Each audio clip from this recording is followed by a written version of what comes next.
me tomo un duche, que yo sin agua no...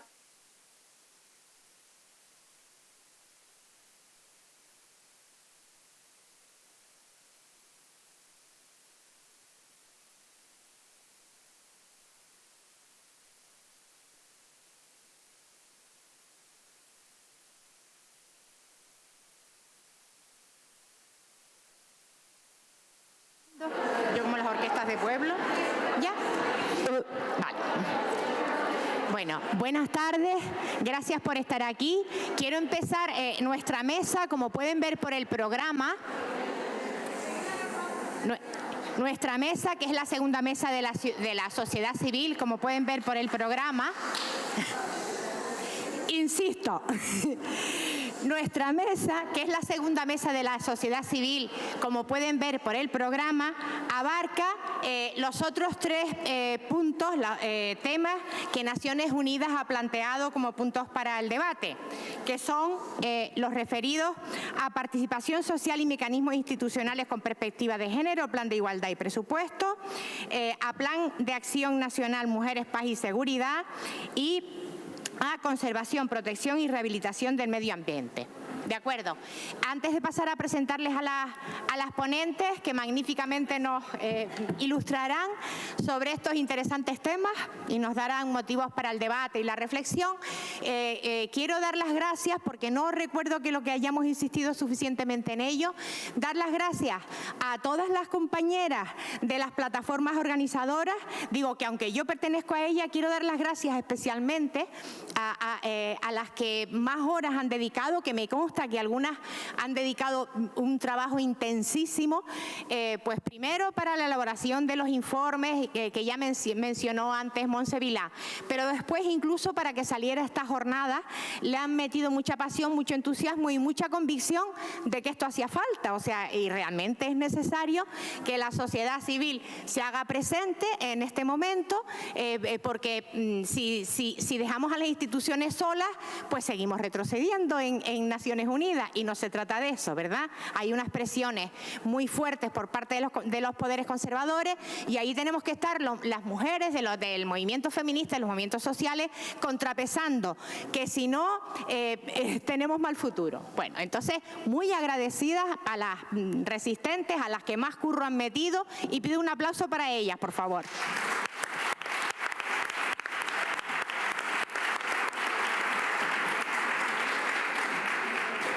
Bueno, y ahora sí que les informo de que de la cuestión de participación social, que es el eje cuarto, se va a encargar Francisca Guisado, también de la plataforma CEDAW Sombra, Impacto de Género y Beijing 25, que tiene un currículum de mucho mérito, pero que no nos da tiempo de contarlo.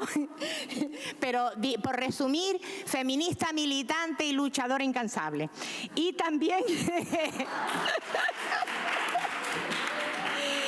Para tratar el tema Plan de Acción Nacional Mujeres, Paz y Seguridad, tenemos a Rosabel Aguirre Gómez Corta, de la plataforma CEDAW Sombra Andalucía, y también de la Red White y del grupo feminista de CPDE. También feminista incansable en el área de la que va a tratar. Bueno, yo me canso. Pero hace como si no se cansara, que es lo mismo. Y por último, Laura Laguna se va a hacer cargo de conservación, protección y rehabilitación del medio ambiente.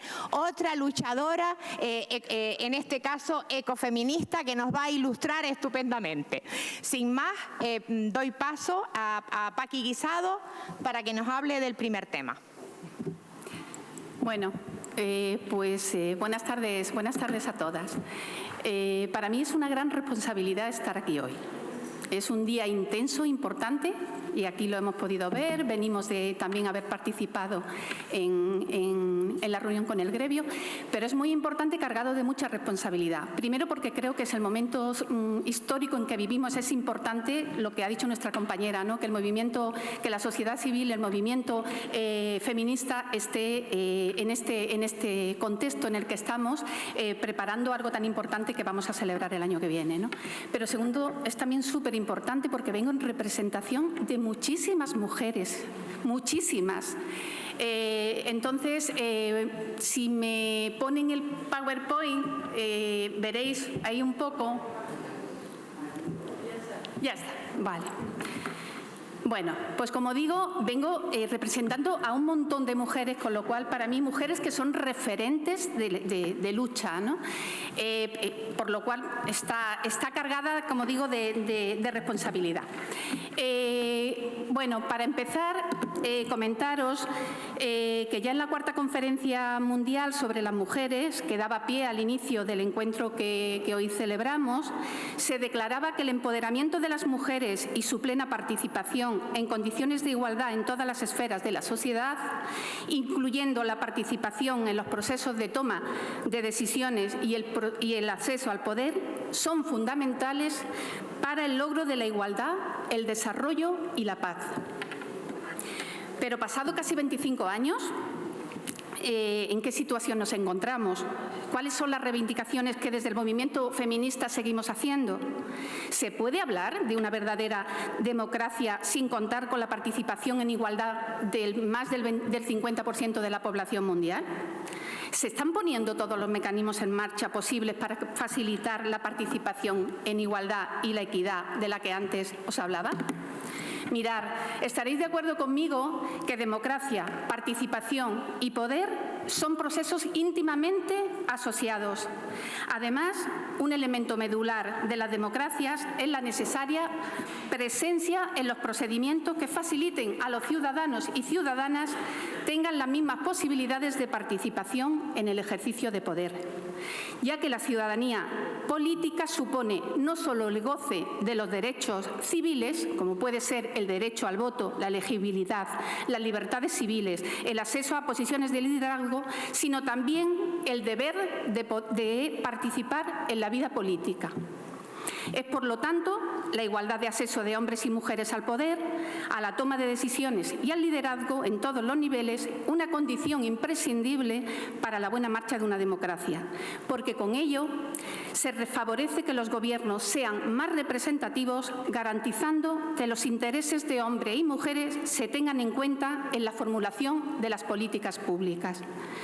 Porque intervenir en la gestión de los asuntos públicos con el fin de influir directamente o indirectamente en las políticas, en definitiva, es tener la posibilidad de incidir sobre la realidad para poderla transformar.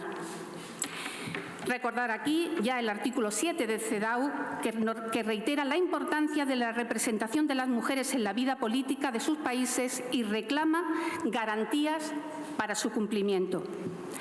Pero volvemos a sacar nuevos interrogantes. ¿Pero han sido suficientes estos marcos internacionales y estas recomendaciones? ¿Y las luchas feministas por esta causa han dado su fruto? Partamos de un análisis de una pequeña visión global, ¿no? Según el Foro Económico Mundial 2018, al ritmo actual se tardarán 107 años para superar las brechas en la representación política de las mujeres.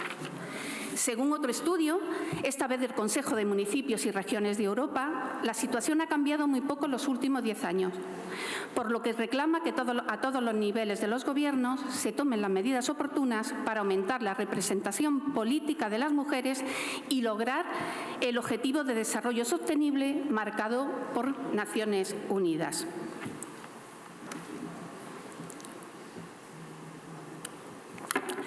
Pero pese a en las últimas elecciones al Parlamento Europeo se ha convertido en el Parlamento más paritario de la Unión Europea. Más de un 46% de los escaños están ocupados por diputadas, por primera vez en la historia. Ahí os recogía un poco cuál ha sido la evolución de la paridad en este tema que estoy tratando, ¿no? Pero a pesar de este buen dato, tenemos que decir que, salvo España, Suecia y Finlandia, ningún otro país de la Unión Económica Europea supera el 40% de representación en las mujeres. Aunque Francia con un 39,8%, Dinamarca con un 37,4% y Bélgica y Australia, ambos con un 37,3%, se acercan a la barrera de la llamada democracia paritaria. En el otro polo tenemos Hungría, Grecia, Croacia y Lituania, los países que se alejan más de la paridad en cuanto a la composición de sus cámaras legislativas, con un porcentaje que apenas llega a un 20%. Bueno, son un poco ilegibles, pero bueno, están sacados el primero de la página del Instituto y el otro del Parlamento, ¿no? Por lo tanto, a pesar de que reconocer los avances de los últimos años, la representación de las mujeres en la toma de decisiones políticas y económicas sigue siendo un desafío para la Unión Europea y sus Estados miembros. En todos los niveles, las mujeres apenas llegan a ocupar el 30% de los cargos de toma de decisiones políticas, siendo las instituciones económicas y financieras, públicas o privadas, predominantemente estando en manos de personal, de los hombres. El Consejo Económico y Social Europeo lamenta que, a pesar de las continuas peticiones procedentes de toda la Unión y del propio Comité, no se vayan a alcanzar hasta el 2020 el umbral del 40% de la representación de las mujeres en los consejos de administración de las empresas. Sirva para ilustrar otros datos significativos. Mirad, la presidencia de la Comisión Europea la ocupa una mujer por primera vez en su historia. El presidente del Consejo Europeo es un hombre. El presidente del Parlamento Europeo es un hombre y tan solo 2 mujeres a lo largo de su historia han ostentado esa presidencia. El presidente del Banco Central Europeo es un hombre. El presidente del Tribunal de Cuentas de la Unión Europea también es un hombre. De la Comisión Europea, desde este año, tenemos el grupo más paritario de su historia. Es decir, hemos alcanzado, hay 14 hombres y 13 mujeres.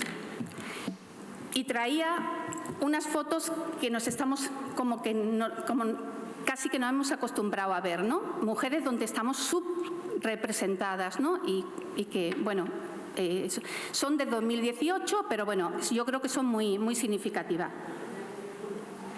En cuanto a lo que ocurre en otros países, bien es verdad que nos hubiera gustado tener el informe, el diagnóstico de la Unión, pero al no tenerlo nos veíamos con la responsabilidad de traer algunos datos de los países que han emitido su informe, ¿no? Y bueno, había que coger aleatoriamente porque no nos da la vida para más. Yo aquí también quiero agradecer a 2 compañeras que me han ayudado con la traducción de esos informes, que ha sido Lidia y Begoña, para poder luego yo extraer en castellano algunos datos que voy a dar de 4 o 5 países que hemos podido coger, ¿no? La voluntad es mucho, pero el tiempo es limitado, ¿no?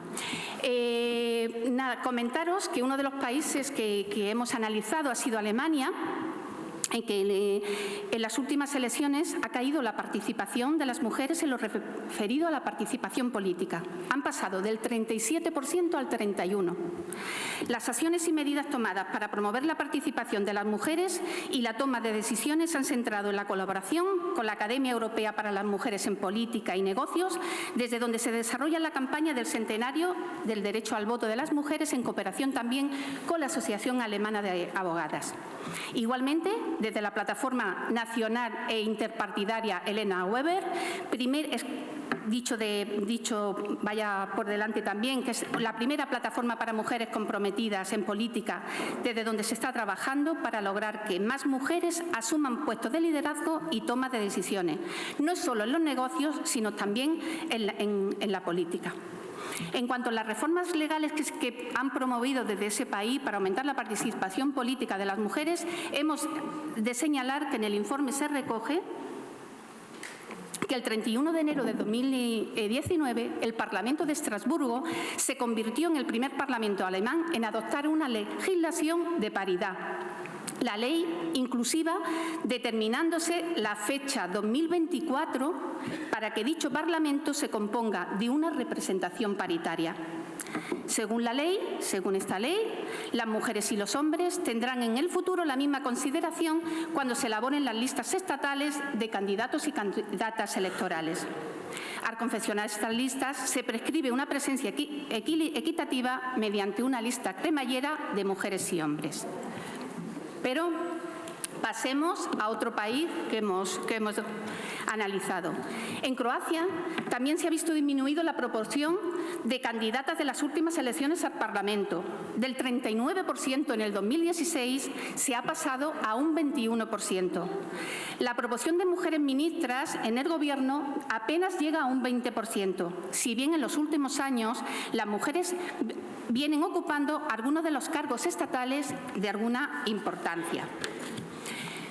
Para reducir que se han logrado avances en algunos, podemos deducir en su informe que se han logrado avances en algunos segmentos, pero segmentos muy individuales. Pero es necesario continuar trabajando para lograr un equilibrio de género en la representación política en todos los niveles, según se recoge en su informe.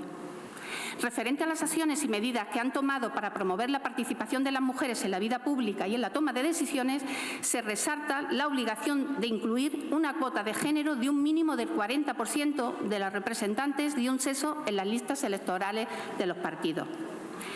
Cabe resaltar en su informe el papel que se le asigna a las organizaciones de la sociedad civil que vienen trabajando durante muchos años el empoderamiento de las mujeres para aumentar la participación de estas en política. Esto hace que la subrepresentación de las mujeres se identifique en ese país como un problema político. En cuanto al sistema de registro de estadísticas de género, se señala la existencia de estas para todo el proceso electoral, publicando datos desagregados en todas las webs de los organismos estatales. En cuanto a Francia, otro país que nos hemos detenido un poquito, tenemos que comentaros que las elecciones legislativas de 2007 marcaron un punto de inflexión al producirse un aumento en la representación de las mujeres, llegando a una cota del 38,65%. Además, existe un gobierno paritario desde el 2012. Todas las elecciones profesionales, además de las políticas, están sujetas a un requisito legal de paridad.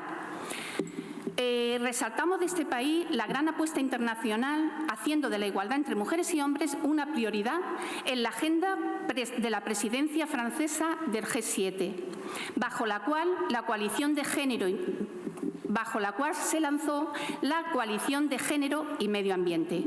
También, desde la presidencia francesa, también se está haciendo campaña para la ratificación del Convenio del Consejo de Europa sobre la prevención y la lucha contra las violencias contra las mujeres, el Convenio de Estambul. Es importante resaltar también el esfuerzo por fortalecer la participación e iniciativa de la sociedad civil en la defensa de los derechos de las mujeres.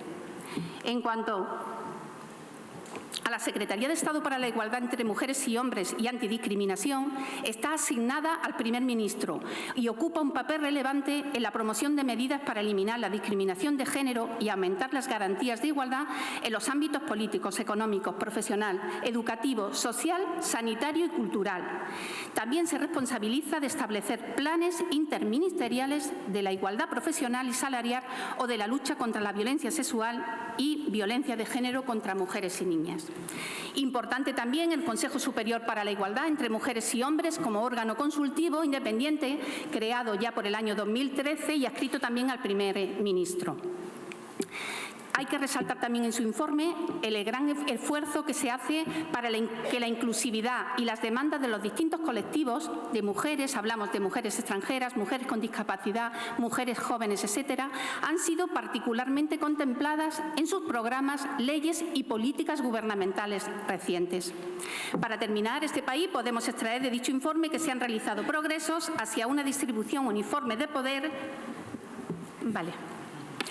En muchos aspectos en los últimos 10 años, pero queda mucho por hacer. En algunas áreas hay tendencias preocupantes que indican que el desarrollo se ha detenido o está retrocediendo. Bueno, hay algún que otro país, pero me lo voy a saltar. Ahí tenemos Suecia, que también es importante lo que se ha producido, pero bueno, lo dejamos y creo que, dado que nos encontramos, vamos a abordar el tema de España, que creo que es importante. En cuanto al análisis de España, tenemos que comentar que lo vamos a analizar, como no puede ser de otra forma, desde un ángulo que nos permita identificar las luces y las sombras. En las últimas elecciones se ha logrado una mayor participación de las mujeres. A nivel ministerial, todas sabemos que en el último mandato contamos con mujeres al frente de carteras totalmente claves, concretamente 11 de las 17 existentes, ¿no? En cuanto a lo que son los gobiernos autonómicos, la presencia de mujeres llega al 43,17 en las consejerías, pero, sin embargo, en el ámbito local, las mujeres alcaldesas apenas llega a un 19%.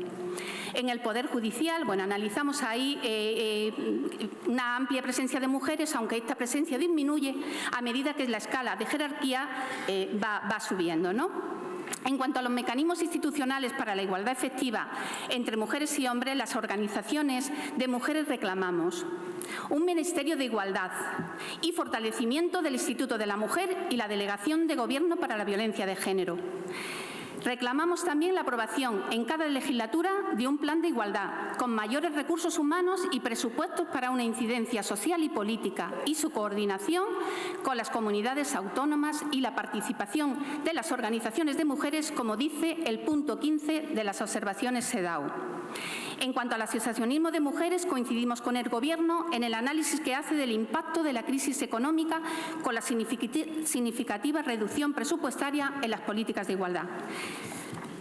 Además, volvemos a reivindicar la creación de un cauce amplio de participación de las organizaciones feministas y que este cauce mantenga un diálogo más constante y abierto con el movimiento. Insistimos en la necesidad de contar con un desglose por sexos de las estadísticas y su publicidad y dar a los preceptivos informes de impacto de género de leyes y normas el carácter de análisis crítico del que ahora carece, incluyendo el del presupuesto del Estado, incorporando además la participación local. Valoramos, y no puede ser de otra manera, positivamente la información y el diálogo que estamos manteniendo con el Instituto de la Mujer para todo este proceso Beijing +25. Para terminar, quiero comentaros que, pese a la aprobación de la Ley para la Igualdad Efectiva entre Hombres y Mujeres, obliga a las formaciones políticas al equilibrio 60-40 en cada tramo, entendemos que es necesaria pero insuficiente para garantizar la paridad en la representación política. Por otra parte, es necesario analizar si esa mayor presencia de mujeres se transforma en una mayor influencia en la agenda política del Poder Legislativo, si logramos poner en el centro de la vida los derechos de las mujeres, porque no basta con presencia cuantitativa, sino que se trata de que nuestra voz se oiga en todas y cada una de las esferas y el poder estar de otra manera.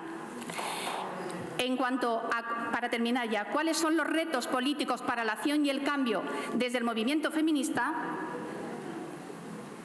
Creo que tengo algo por aquí también que puede servir. Bueno, como hemos podido ver, las mujeres siguen estando infrarrepresentadas en los niveles más altos de participación política, así como de los sectores público y privado, produciéndose grandes retrocesos en algunos países.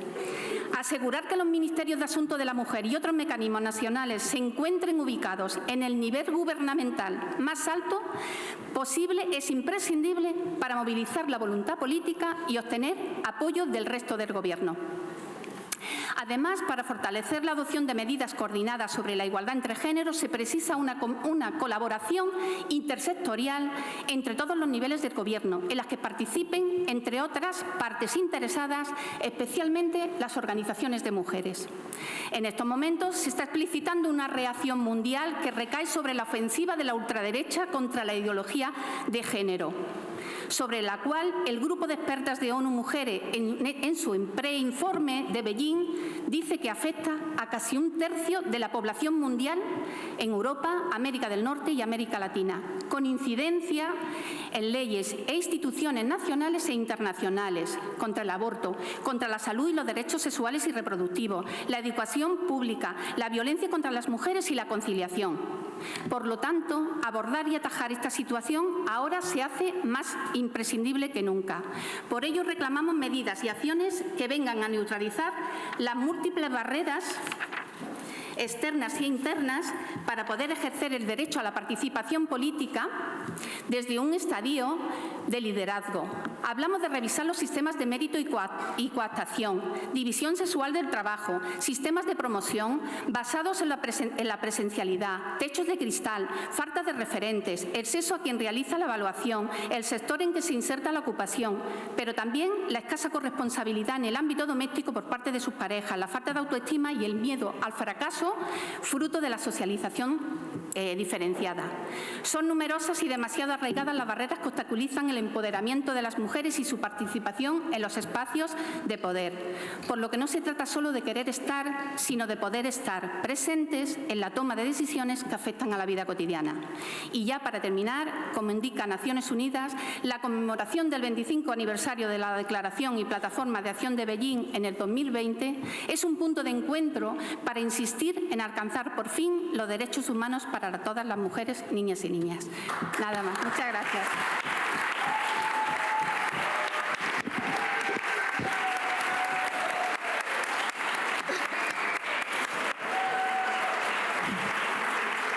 Bueno,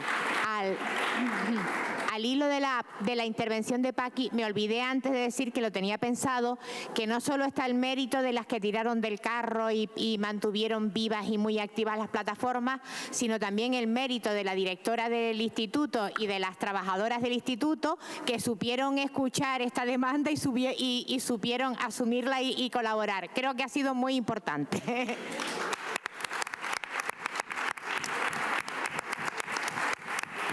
Y ahora doy paso a nuestra segunda ponente, que nos va a ilustrar de maravilla sobre las mujeres en los procesos de paz.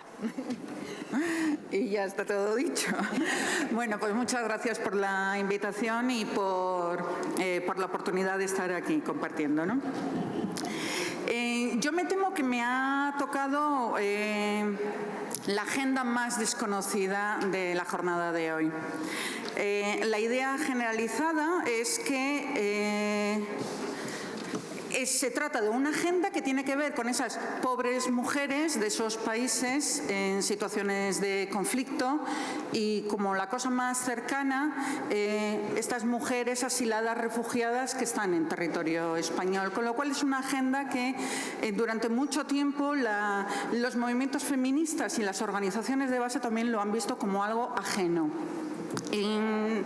A mí me gustaría, creo que es lo único que voy a ser capaz de transmitir en 15 minutos, y lo voy a decir ya, es ser capaz de trasladar la idea de que todas las aquí presentes, todas nosotras estamos de una forma u otra, de una manera más directa o más indirecta, involucradas en la agenda Mujeres, Paz y Seguridad.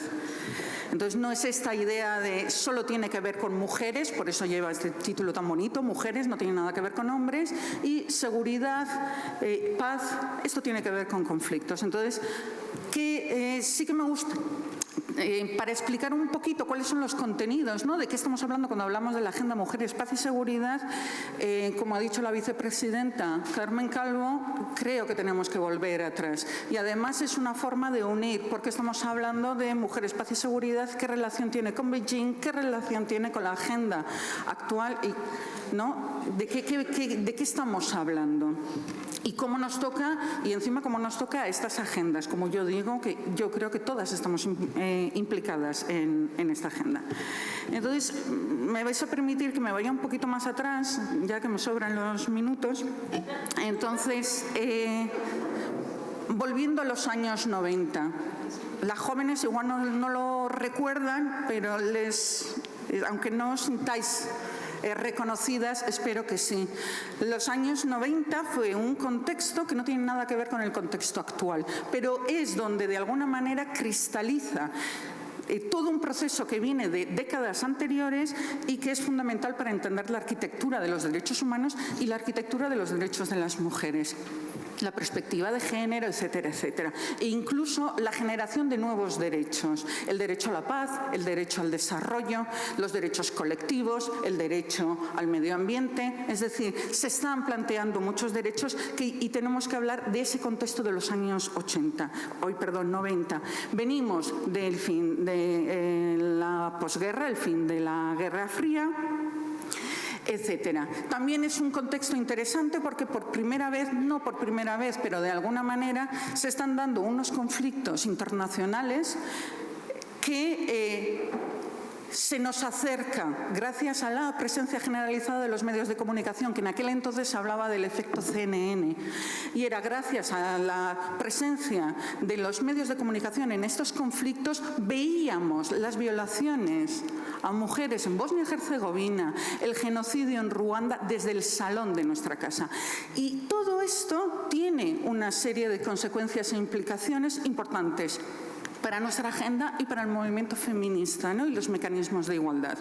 Por un lado, se va creando una gran corriente de sensibilización por lo que está pasando, las barbaridades, las violaciones que se están cometiendo en estos países, y asistimos a una movilización importante internacional que sobre todo está liderada por organizaciones feministas pacifistas. Y ahí está, y aquí tenemos compañeras de la Liga, de WILF, y también mujeres de negro, etcétera, ¿no? Entonces, estamos hablando de un contexto que es favorable a los derechos humanos, a los derechos de las mujeres, un contexto donde además se empieza a hablar de violencia sexual, de violaciones como arma de guerra en los conflictos, y se empieza a ver el impacto desproporcionado de los conflictos armados sobre las mujeres y sobre los derechos de las mujeres. Entonces, en este contexto sucede Beijing, y Beijing recoge todo esto y recoge estas reivindicaciones que estas organizaciones feministas pacifistas están realizando. Y eso se plasma en la Declaración y Plataforma de Acción de Beijing.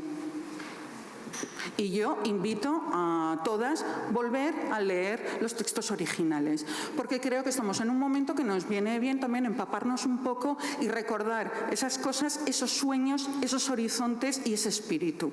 Y eso es a donde quiero ir, porque la resolución 1325 y la Agenda Mujeres, Paz y Seguridad solo se puede entender de ahí, de ese origen, de ese contexto, de una organización fuerte, feminista, pacifista. Entonces, ¿cuál es el hito, digamos? Después se celebra Beijing, donde se plantean una serie de cosas que serán posteriormente recogidas 5 años más tarde, en el año 2000, en una resolución que es un hito para el movimiento feminista y para los derechos de las mujeres, que es la aprobación por parte del Consejo de Seguridad de Naciones Unidas de la Resolución 1325. ¿Por qué es un hito?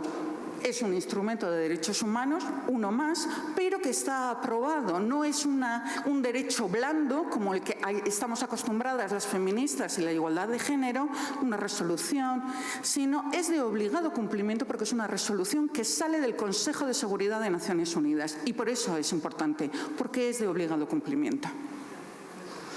Entonces, pero a pesar de que haya salido de este espacio, es un instrumento de derechos humanos que nosotras podemos utilizar y debemos utilizar.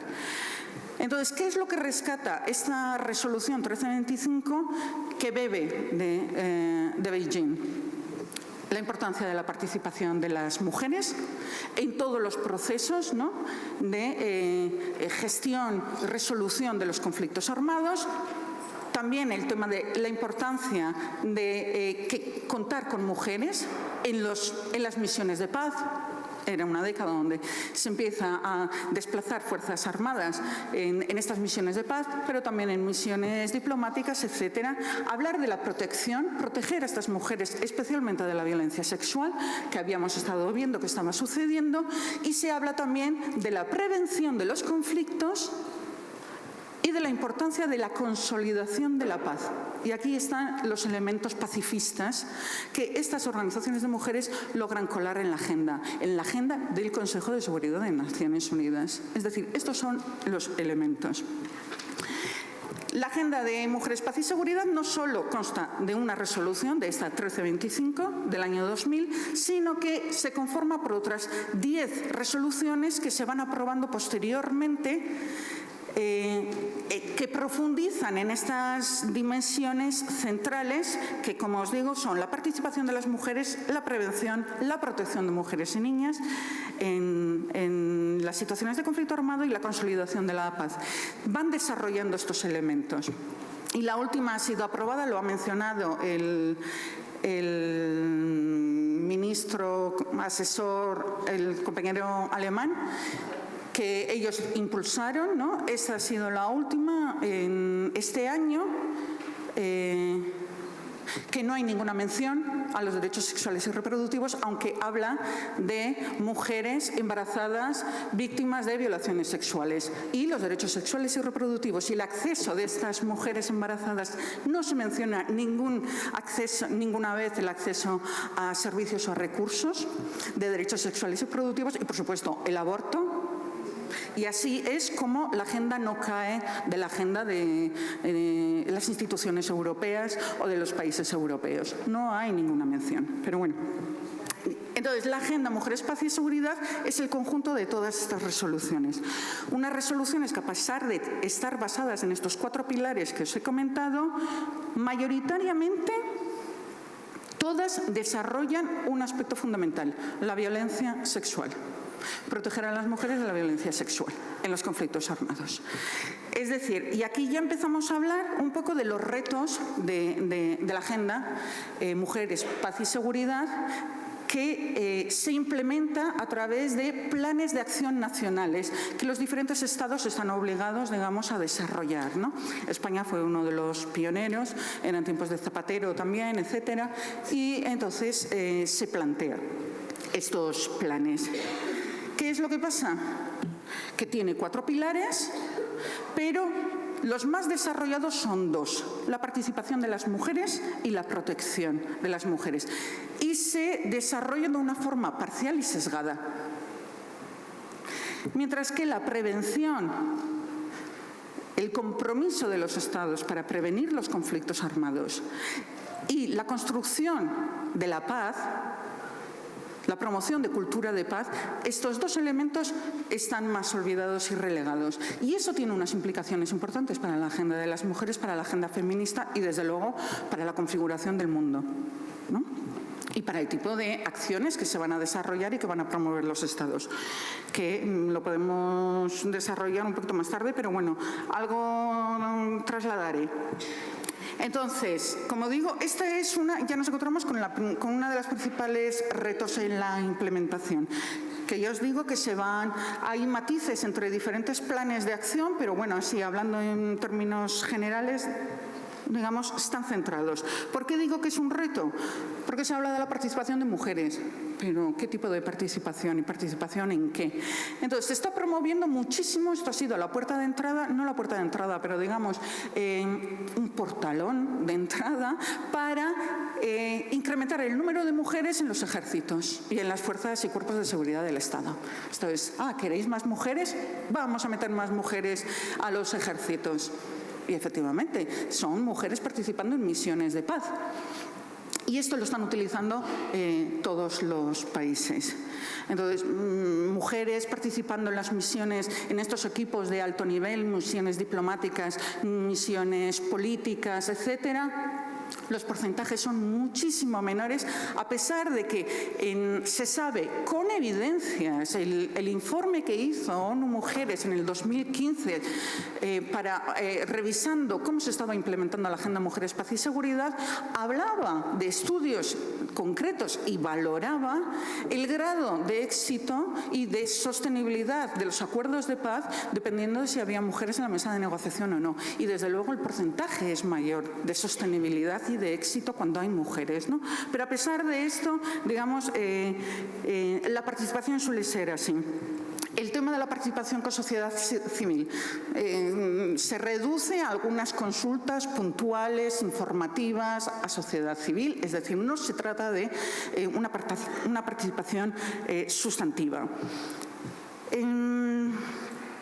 Y los indicadores de género para medir la participación en los planes de acción.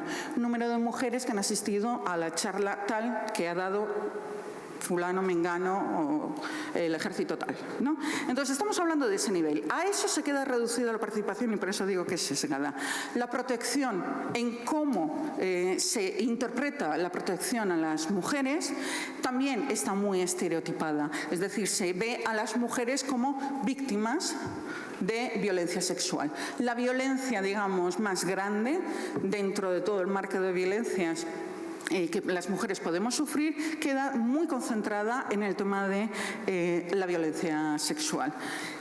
Y la protección se queda limitada a ese tipo de actuaciones, que con ser importante, no se me entienda mal, logra desviar la atención de otro tipo de violencias, estas violencias estructurales que ya se han hablado y que no necesito recordaros, que son la violencia cultural, la violencia simbólica, ¿no?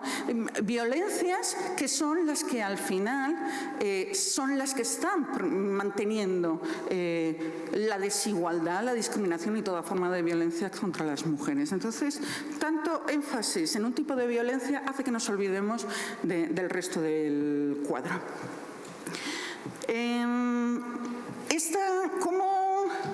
Dos ejemplos de esta preeminencia de la violencia sexual. En el plan de acción estatal hay 4 áreas temáticas. Una está centrada en violencia sexual y la otra en trata de mujeres y niñas con fines de explotación sexual. Y hay 4 objetivos en este último, el segundo plan de acción. 3 abordan acciones vinculadas a la violencia de género y a la violencia sexual. A nivel, la preocupación por la violencia siempre ha estado presente, incluso desde sus inicios, como os he dicho, en la creación, por esta preocupación del tema de seguridad, paz y su incidencia sobre los derechos de las mujeres y los cuerpos de las mujeres ya venía de Bosnia, venía de Ruanda y de otros conflictos anteriores. Sin embargo, estos últimos años se ha reavivado con mucho interés en Europa, sobre todo, y también dentro de la OCDE. De tal manera que el gobierno británico es uno de los principales promotores porque, bueno, les ha tocado un poquito más de cerca a raíz del último escándalo de explotación sexual. Entonces, el Comité de Ayuda al Desarrollo ha creado... ¿Cómo? ¿Que ya está? Vale. Entonces, ha aprobado este año unas recomendaciones para erradicar la explotación, el abuso sexual dirigido a actores humanitarios. Un documento que, con ser positivo, que siempre se ahonde en el tema de procedimientos y demás, no aporta nada nuevo y no es un instrumento vinculante. Entonces, aquí seguimos siempre hablando.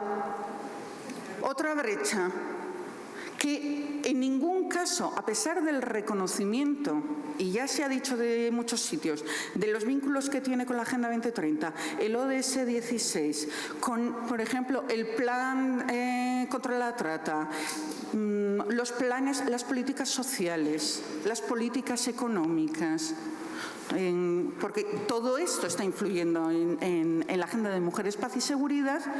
No hay políticas ni medidas explícitas, concretas, detalladas para elaborar, para trabajar y desarrollar cómo se van a trabajar, cómo se van a coordinar esas sinergias.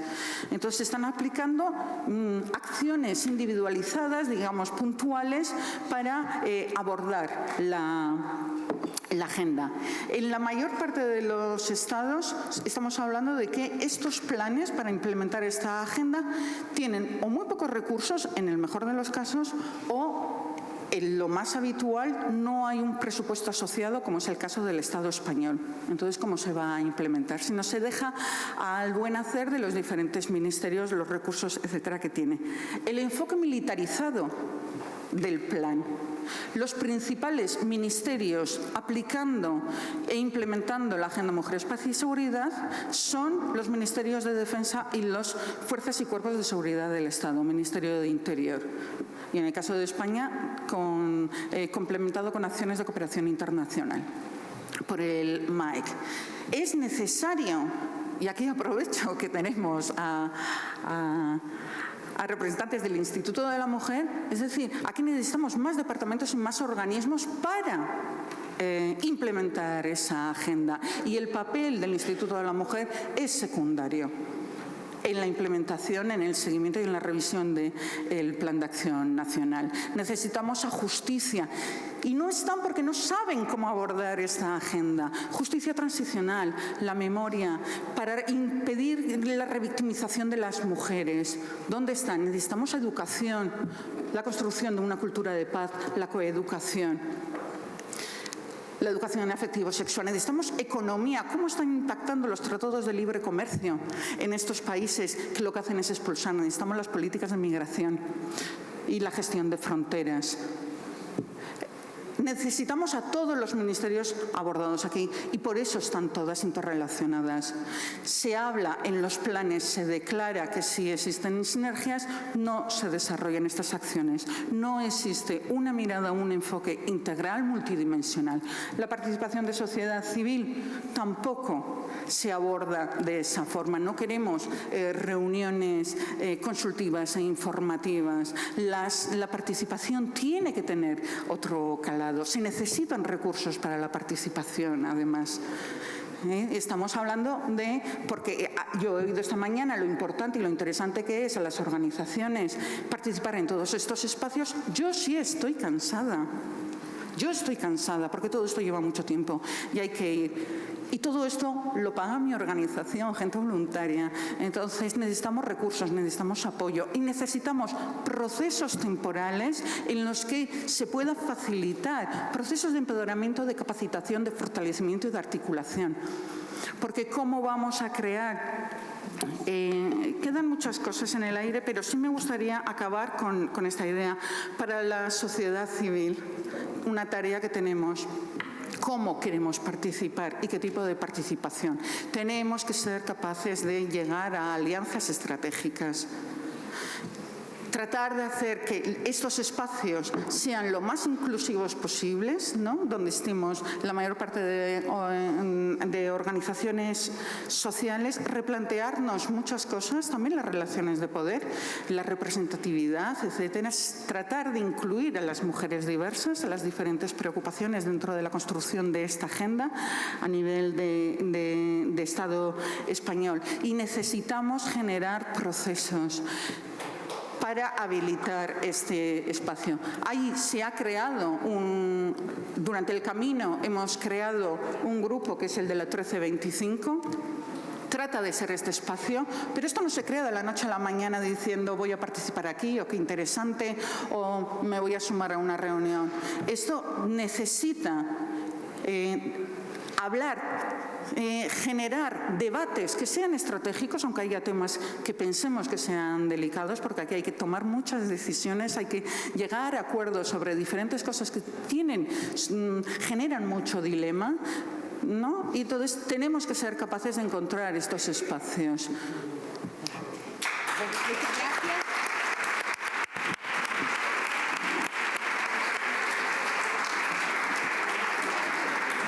Y por último, nos queda el último tema previsto en la agenda de debate de ONU Mujeres, que nos lo va a enfocar Laura, en este caso. Le doy la palabra.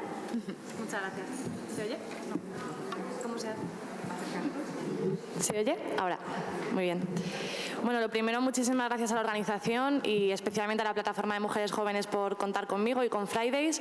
Y muchas gracias a todas vosotras y vosotros por aguantar hasta el final, que, bueno, es sábado y es sábado para todas y todos, ¿no? En primer lugar me presento, porque para poder entender quién os habla y de qué os habla es necesario que sepáis quién soy y de dónde vengo. Yo soy doctoranda en estudios feministas, concretamente mi tesis tiene que ver con ecofeminismo y más concretamente con la salud de las mujeres, con lo cual vais a ver que voy a colaros un poco de estos temas aquí porque es de lo que sé fundamentalmente. Y vengo del movimiento Fridays for Future, que antes de que me empecéis a regañar, porque en España nos regañan mucho por usar el inglés constantemente, Viernes por el Futuro sería la traducción, y básicamente son las movilizaciones juveniles por el clima que se han despertado en el último año, incluso menos tiempo, concretamente en España desde febrero. En febrero fue cuando empezamos a organizarnos como movimiento Fridays, ¿no? Y esto tiene que ver con Greta, que como ya os han contado un poquito la figura de Greta Thunberg, de esa niña ya no tan niña, porque es muy fácil llamarla niña y de esa manera también quitarle un poco de valor, ¿no? a todo lo que dice, que es muy valiente por otra parte. Como ya os han hablado un poco, no me voy a liar mucho con esto, pero sí que quiero deciros que hoy vengo de resaca de huelga, porque ayer fue la huelga por el clima, no sé si estuvisteis, espero que sí, y si no, tenéis que estar en la próxima. Aquí en Madrid fue un auténtico éxito. A mí se me saltaban las lágrimas, la verdad, porque 150.000 personas movilizadas por el clima o por cuestiones ecologistas, eso no se ha visto en España nunca. Entonces,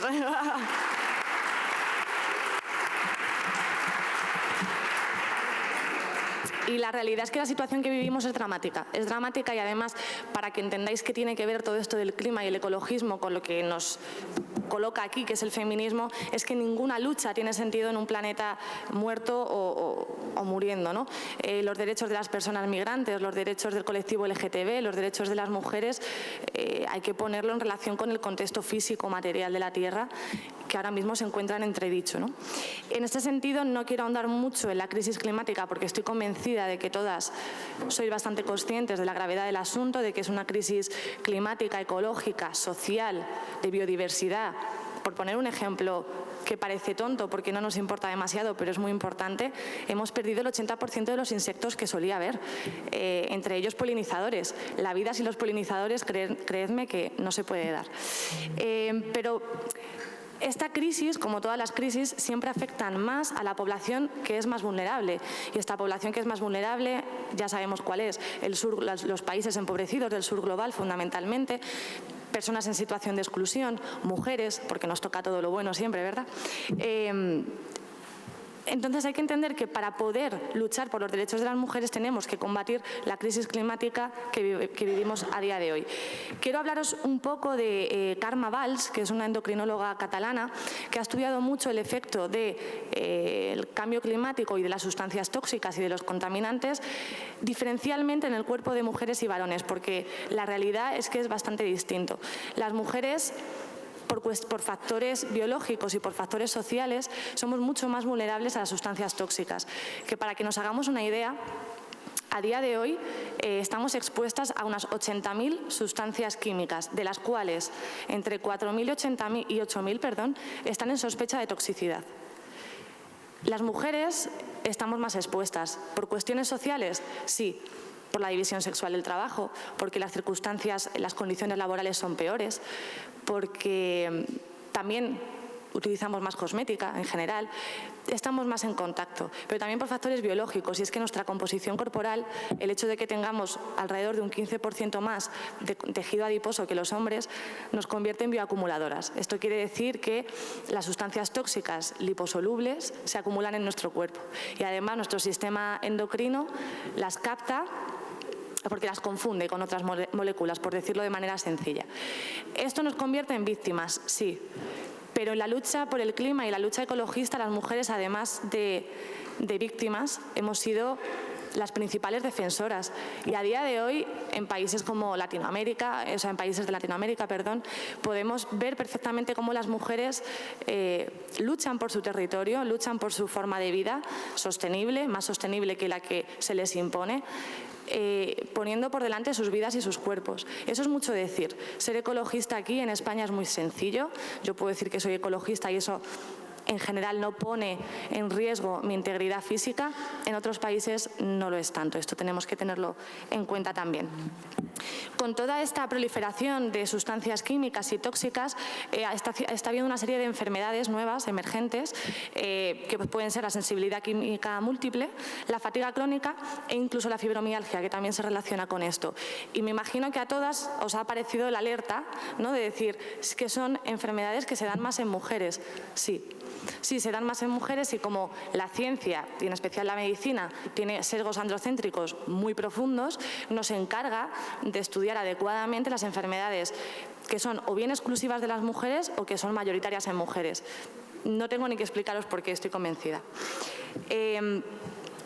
Dentro, además de estos sesgos androcéntricos de la ciencia, cabe señalar que el acceso a los recursos sanitarios es desigual en hombres y mujeres, que aquí factores como la pobreza influyen mucho. Y antes os hablaba de los factores sociales que nos colocan en situación de vulnerabilidad. Y se me ha olvidado comentar algo que es muy importante, que es que hay varios ejes de vulnerabilidad: el sexo, la edad, pero es que también esto se cruza perfectamente con la etnia, con ser o no una persona racializada, con ser o no una persona pobre. Ya sabemos que la pobreza tiene rostro femenino, ¿verdad? Que hay una feminización de la pobreza creciente. Y con todo esto, y sabiendo que nos queda muy poco rato, voy a ir muy deprisa, y si no, pues le preguntáis a la ecofeminista de referencia que tengáis cerca. Quiero daros unas pequeñas píldoras ecofeministas, de pensamiento ecofeminista. Si bien el ecofeminismo ha sido el clásico, el de los años 60, 70, ha sido muy atacado desde los feminismos, con razón. No voy a defenderlo porque se consideraba sexista. El ecofeminismo del que yo vengo a hablaros no lo es, no es sexista, y os explico por qué. Lo que entiende el ecofeminismo es que el pensamiento dual, occidental, que lo ve todo en pares de opuestos, ¿no?, hombre, mujer, razón, emoción, ciencia, naturaleza, lo que pone de manifiesto el ecofeminismo es que todo eso sigue una lógica común. Todos los sistemas de opresión tienen una misma lógica, la lógica de la dominación, que dice que ante un par de opuestos, uno es superior, el otro es inferior, y el superior tiene legitimidad para someter y explotar al inferior.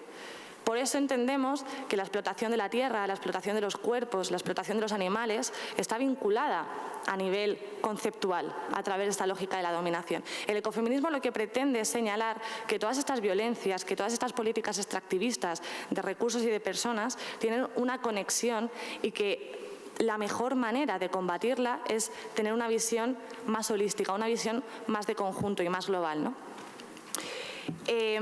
Quería ir también a algunas claves que propone el ecofeminismo, y ahora voy a citar a ecofeministas que para mí, bueno, pues son auténticas referentes, como son Yayo Herrero, Marta Pascual. Dicen que tenemos que asumir, en primer lugar, dos conceptos muy importantes: la ecodependencia y la interdependencia. El capitalismo, que por cierto se lleva muy bien con el patriarcado, nos hace vivir una especie de fantasía por la cual nos sentimos independientes de la tierra, independientes de la naturaleza, y además independientes unas de otras, y esto es mentira. El feminismo nos enseña que somos interdependientes y que por momentos, quien más, quien menos, y como mínimo en algunos momentos de la vida, nos necesitamos unas a otras. Eso no tengo que decir nada porque las compañeras han hablado muy bien de los cuidados y de la crisis global de cuidados. El ecologismo, por contra, nos enseña lo que es la ecodependencia. Todo lo que comemos, vestimos, hacemos, todo lo que configura nuestra vida procede de unos medios físicos que están en muchos casos en peligro de extinción y en otros simplemente en escasez. Un ejemplo, el cobre era de los minerales más abundantes, no había ningún problema, y hasta eso se nos está acabando, ¿no? A mí esto me hace reflexionar, porque muchas veces ante una crisis como la que vivimos, las propuestas suelen venir muy de la mano de la tecnología y la ciencia. Y de hecho, me he estado leyendo un poco el informe de aplicación de la Declaración de Beijing, y ante la pregunta de ¿qué medidas ha adoptado su país en los últimos 5 años para incorporar la perspectiva de género en las políticas ambientales? La respuesta era fomento de formación en mujeres en ciencias, ingenierías y tecnologías. Lo que nos ha llevado hasta aquí difícilmente nos va a sacar de aquí. La tecnología nos ha traído a este punto. Con esto no quiero decir que la tecnología sea negativa, no soy una tecnófoba, no, en absoluto, pero tampoco soy una tecnólatra. No creo que esa sea la única solución. Creo que la solución, como plantea el feminismo, tiene que ver con poner la vida en el centro, con estructurar nuestra sociedad en base a, no al crecimiento económico ilimitado, que eso es una fantasía, en base a la vida, a las condiciones materiales de la vida. De este modo tenemos que valorar la diversidad, establecer relaciones de apoyo mutuo, por supuesto una democracia radical, como decían las compañeras, relaciones de cooperación, relaciones comunitarias. Nos hemos perdido en el individualismo capitalista. Todo esto son propuestas ecofeministas. ¿Y cómo se juntan el ecologismo y el feminismo? Os planteo una pregunta. Vosotras, la inmensa mayoría, entiendo que estáis en organizaciones feministas, ¿os consideráis ecologistas o vuestras compañeras lo son? No lo sé. ¿Y algunas que estéis en organizaciones ecologistas, habéis visto que se dan dinámicas patriarcales o machistas? Es que estas cosas suceden y son dos movimientos que tienen capacidad emancipatoria y que cuando se ponen en relación combaten mucho mejor lo que está pasando. Son movimientos que tienen potencial emancipador y juntos se retroalimentan, así como capitalismo y patriarcado se retroalimentan también. Voy a ir terminando ya porque sé que nos queremos ir, me dejo muchísimas cosas en el tintero, si queréis luego charlamos o lo que os apetezca. Pero me quedo con Alicia Puleo, que es otra de mis enormes referentes en el ecofeminismo crítico. Ella dice, un feminismo que no entienda que el medio ambiente es una cuestión feminista no estará teniendo en cuenta la totalidad de las mujeres, y esto es así. Nos consideramos feministas, pero hay mujeres en el otro lado del mundo cosiendo nuestras camisetas. Y tenemos la camiseta con el eslogan feminista, ¿y quiénes lo han cosido? Niñas en Bangladesh, explotadas. Tenemos que tenerlo en cuenta. Y por último, ella también en un seminario que a mí pues me iluminó, dijo, el ecofeminismo es el feminismo que ha tomado conciencia del siglo en el que vive. Y esto es así, porque en este siglo el gran reto es la crisis ecológica, social y civilizatoria que enfrentamos. Muchas gracias.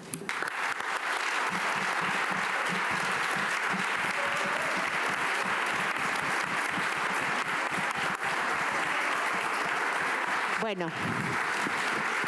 Como ya había prometido, las intervenciones han sido estupendas y ahora, antes de abrir un turno para las intervenciones o las preguntas de ustedes. Ah, que me están diciendo que no turno para...